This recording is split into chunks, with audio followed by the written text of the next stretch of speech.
We're pleased to be joined by Salam, a progressive Democrat running in Virginia's first congressional district. I want to start by welcoming you to the show. Thank you for joining us today. Thanks, Brandon. Pleasure to be here, man. Hey, the pleasure's all ours. So I want to start with the current government in power. I think a lot of people are kind of looking for Democrats to take majority and kind of work as a block to future administration goals. So in Iran, we're 4 weeks in, 5 weeks in.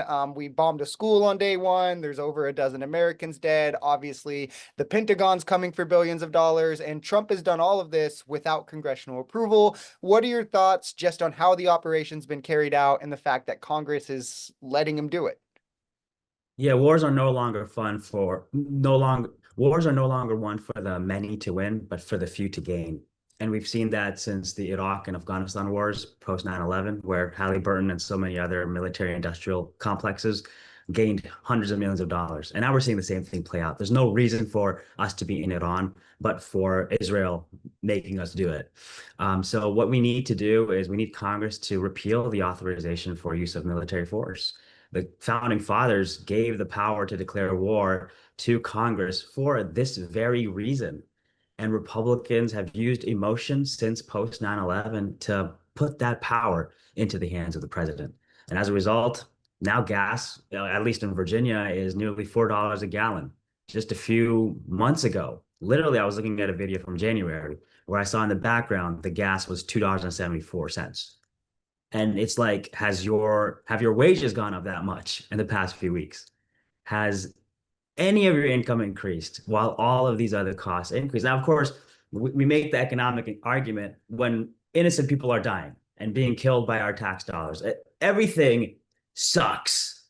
And it's because this is deliberately being done by the administration. So oftentimes the only way to get to people's hearts is to go through their wallets. So that's why we, try to take all approaches when we're talking about this issue.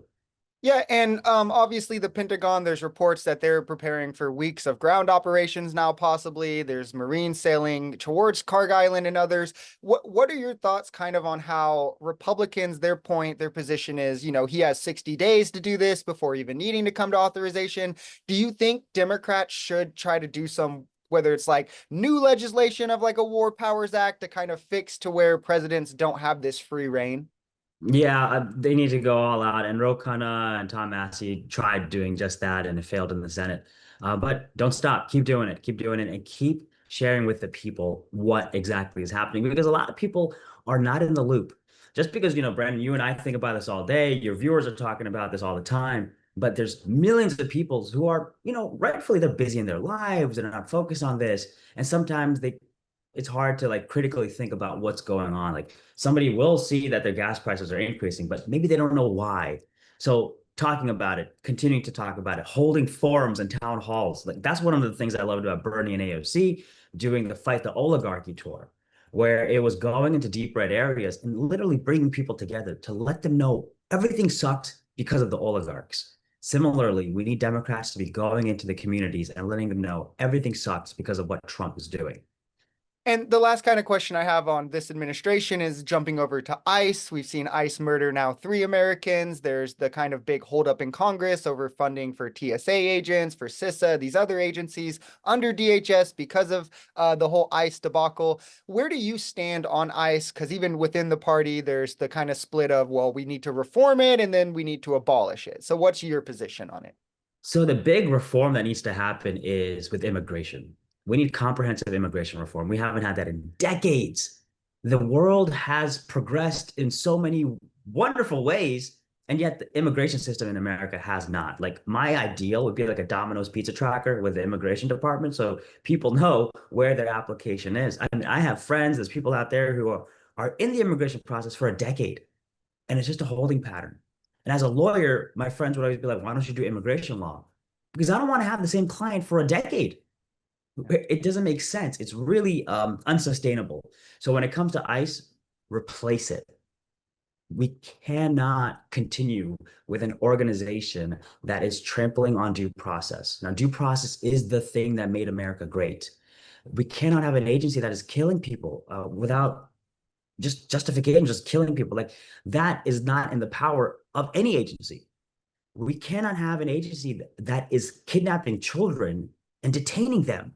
Like, what is wrong with this society where now we are seeing girls are being raped in detention centers and testing positive for pregnancy? Like, this is not reformable. Like, I don't care. Like, the centrist Democrats out there, the moderates, the party's gonna be like, you can't say replace ICE. No, what is wrong with you? We need to replace ICE. We have to have a total look, a total systems check at the root of the problem and fix it from the root. Otherwise, karma is going to come down like a hammer on this country. And then jumping over kind of to like the Democrat platform, the issues you're running on, a lot of people right now, the talk has been on affordability, especially as MAGA Trump is pulling from social programs. One of the most important, those to start with, is healthcare. So just first, do you think healthcare is a human right? And then kind of similar to the ICE question, there's the divide in the party of single payer, of a public option, of just expanding ACA. Where also do you fall in that discussion? Yeah, one of our campaign priorities is Medicare for all. When I was at a national nonprofit called the Food Research and Action Center, we fought against that big, ugly bill. And we saw firsthand from drafting that they were cutting and gutting $1 trillion from SNAP, Medicaid, and Medicare to give as a tax cut to the wealthiest people in human history. I mean, this was the most brazen theft from the people that I've ever seen. And this is how the wealthy knew they could get away with it because they could.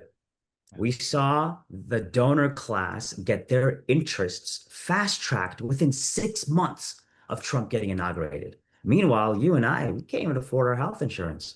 We can't afford groceries. Our issues of affordability are not making it to the president's desk, let alone to the floor of the House.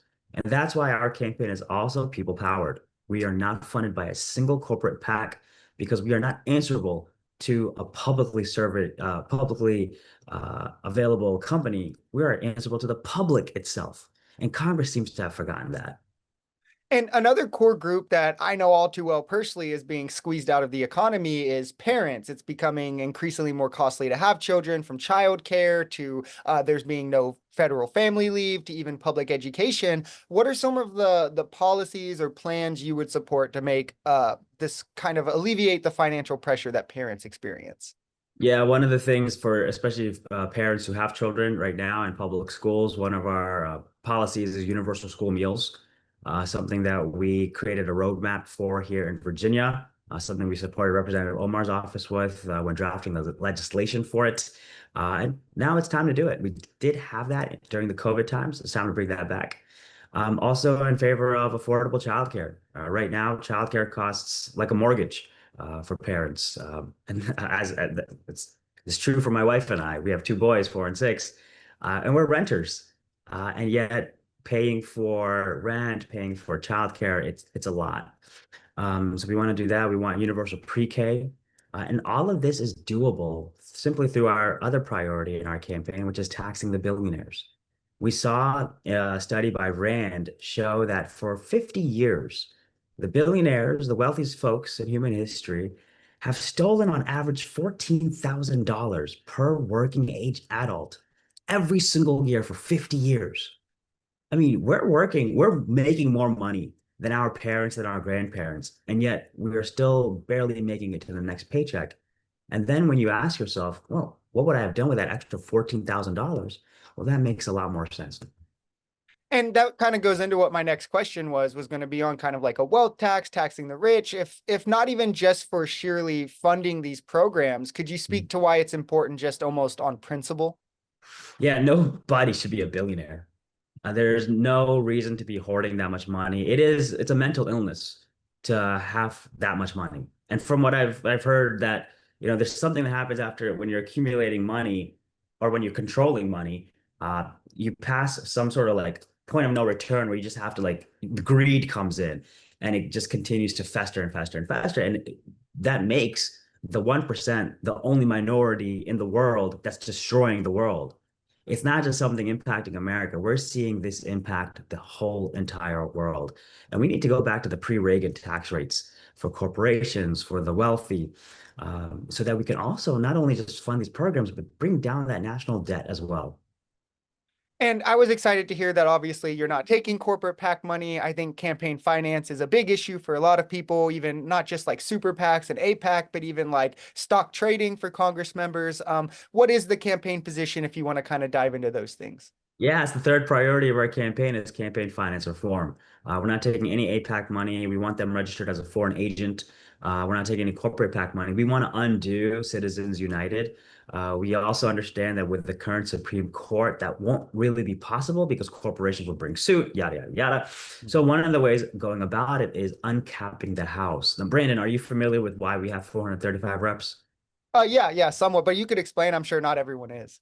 So there was a law that passed back in 1929 that capped the House of Representatives at 435 people. So no matter how the population has grown, we don't really have proper representation in Congress. My district right now is about 800 some thousand folks. Like that's not fair to the people. And that's not fair for the representative to be scatterbrained with like, hey, what can I do for all of these people? So really when people are like, hey, what's your priority for your congressional district? Which part are you talking about?